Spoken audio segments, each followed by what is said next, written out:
Mobile masala వారి 3 ముక్కల్లో చెప్పాలంటే ఈ రోజు మనం మాట్లాడుకోవాల్సింది మన ముందుకు వచ్చిన గేమ్ చేంజర్ సినిమా. థియేటర్స్ లో ఇప్పుడు మన కోసం వెయిట్ చేస్తోంది. మరి కాంబినేషన్ తోనే అంచనాలు పెంచేసినటువంటి సినిమా ఈ game changer. Larger than life సినిమాలకి పెట్టింది పేరైనటువంటి డైరెక్టర్ శంకర్ గారు తెలుగులో తీసినటువంటి తొలి సినిమా. రామ్ చరణ్ గారు హీరోగా డ్యూయల్ రోల్లో నటించడం మరో ప్రత్యేకత. మరి 5 ఏళ్ల తర్వాత వస్తున్నటువంటి రామ్ చరణ్ గారి సోలో సినిమా ఇది కావటం, దాంతో ఈ సినిమాపై ఎన్నో అంచనాలు పెరిగిపోవడం. మొబైల్ మసాలా వారి 3 ముక్కల్లో చెప్పాలంటే ఆ వివరాలు మాట్లాడుకోవడం బాగుంది కదా. పదండి ముందుగా కథా వివరంలోకి వెళ్ళిపోదాం.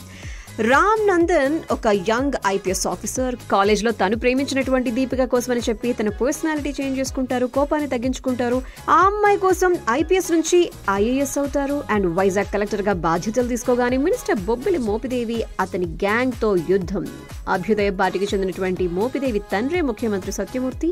పదవుల కోసం ఆరాటపడేటువంటి మోపిదేవి ముఖ్యమంత్రి పదవి కోసం అని చెప్పి ఎలాంటి ఎత్తులు వేశాడు. అడ్డొచ్చిన రామ్ నందన్ ని అధికార బలంతో ఏం చేశాడు. సమర్థుడైనటువంటి రామ్ నందన్ మోపిదేవికి ఎలాంటి బదులిచ్చాడు. మరి అభ్యుదయ పార్టీ అప్పన్న పార్వతితో రామ్ నందన్ కి ఏమైనా సంబంధం ఉందా? ఈ వివరాలన్నీ తెలియాలంటే గేమ్ చేంజర్ చూసేయాల్సిందే. మరి ఇక నంబర్ 2, శంకర్ గారు ఆల్రెడీ ఒకే ఒక్కడు, శివాజీ ఇలాంటి అద్భుతమైన సినిమాల్లో ఆయన టచ్ చేసినటువంటి వ్యవస్థ, దాని ప్రక్షాళన, వాటి చుట్టూ తిరిగేటువంటి కథ ఇది.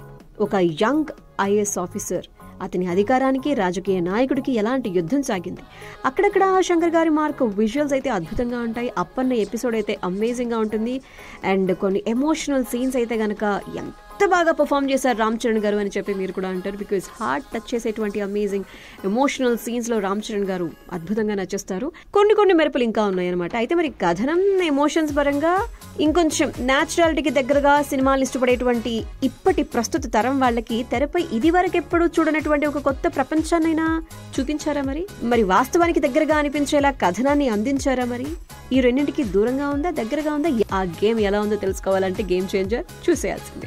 అండ్ శాసన వ్యవస్థ, ఎన్నికల సంఘం చుట్టూ సాగేటువంటి ఆ సంఘటనల సమాహారంగా ఈ సినిమా మనకు కనిపిస్తుంది. మీడియా, సామాజిక మాధ్యమాల హవా సాగుతున్నటువంటి ఈ రోజుల్లో ఎన్నికలు ఎలా జరుగుతాయి, ముఖ్యమంత్రులు ఎలా ఎన్నికవుతూ ఉంటారో సామాన్యుడు సైతం తెలుసుకుంటున్నాడు.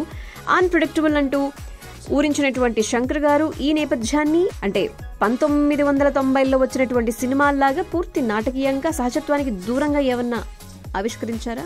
లేదు అంటే ఒకే ఒక్కడిలో ఒక్కరోజు సీఎం ని గుర్తు చేస్తూ మరి కథను మొదలు పెట్టారా? ఐఏఎస్ గా బాధ్యతలు తీసుకునేటువంటి రామ్ నందన్ అక్రమార్కుల భరతం పట్టడం, అవినీతి అధికారుల్ని ఏరి పారేయడం మనం ఇందులో చూస్తామా?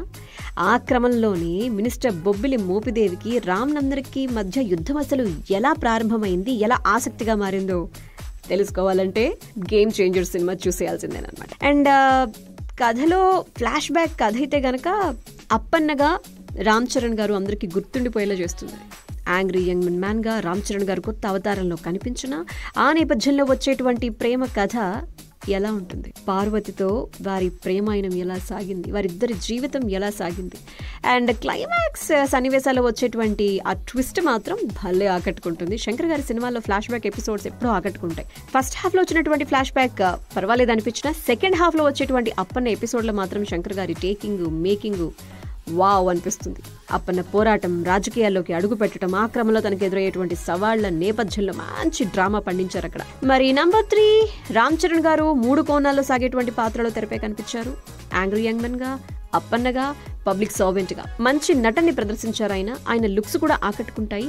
అప్పన్న గారి క్యారెక్టర్ లో ఆయన నటన అయితే గనక ఇంకొంచెం స్ట్రాంగ్ గా చాలా బాగుంటుంది అనమాట. అండ్ కియారా కూడా తన పాత్రలో అద్భుతంగా మెప్పించారు.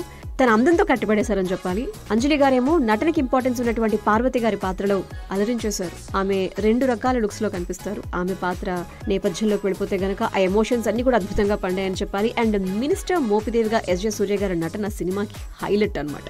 హుషారైన తన పర్ఫార్మెన్స్ తో విలనిజం పండిస్తూ అక్కడక్కడ నవ్విస్తారు.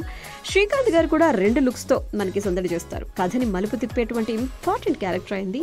అండ్ జయరామ్, సముద్రకని, రాజీవ్ కనకాల వీళ్ళందరూ కూడా ఇంపార్టెంట్ క్యారెక్టర్స్ లో మనకి కనిపిస్తారు. సాంకేతిక విభాగాలు కూడా చాలా మంచి పనితీరు. తిరుగారి విజువల్స్ అద్భుతంగా ఉంటాయి. ప్రతి సన్నివేశం గ్రాండియర్ గా కనిపిస్తుంది. తమన్ గారి సంగీతం సినిమాకి మెయిన్ హైలైట్, ప్రధాన బలం అనమాట. పాటల కంటే కూడా సినిమా నేపథ్య సంగీతం మనల్ని ఎక్కువ ప్రభావితం చేస్తుంది. ఇక జరగండి, రామచ్చ ఈ పాటలు ఎంత గ్రాండియర్ గా తెరకెక్కించారు. అరుగు మీద పాట హైలైట్ సినిమాలో. ఇక ఎడిటింగ్ అదేవిధంగా మిగతా విభాగాలు కూడా అద్భుతంగా వర్క్ చేయటం, ముఖ్యంగా రామకృష్ణ గారు, మౌనిక అండ్ అవినాష్ల ప్రతి సన్నివేశంలో కూడా వారు ఎంత కష్టపడ్డారో అన్నటువంటిది మనకి తెలుస్తుంది అనమాట. అండ్ ఇక దిల్ రాజు గారు, శిరీష్ గారు సినిమాకి ఏ లోటే చేయలేదు. ప్రొడక్షన్ వాల్యూస్ అంత అద్భుతంగా అనిపిస్తాయి. స్పెషల్లీ రామ్ చరణ్ గారి పర్ఫార్మెన్స్, తమన్ గారి సంగీతం, విజువలీ గ్రాండియర్ అయినటువంటి ఈ గేమ్ చేంజర్ సినిమాకి హైలైట్స్ అనమాట. గేమింగ్ కొంచెం బాగా ఆడితే బాగుంది కానీ బట్ రామ్ చరణ్ గారి పర్ఫార్మెన్స్ కోసం, అప్పన్నగా అద్భుతంగా పండించినటువంటి పాత్ర కోసం ఖచ్చితంగా థియేటర్లో గేమ్ చేంజర్ ని చూసేయాల్సిందే.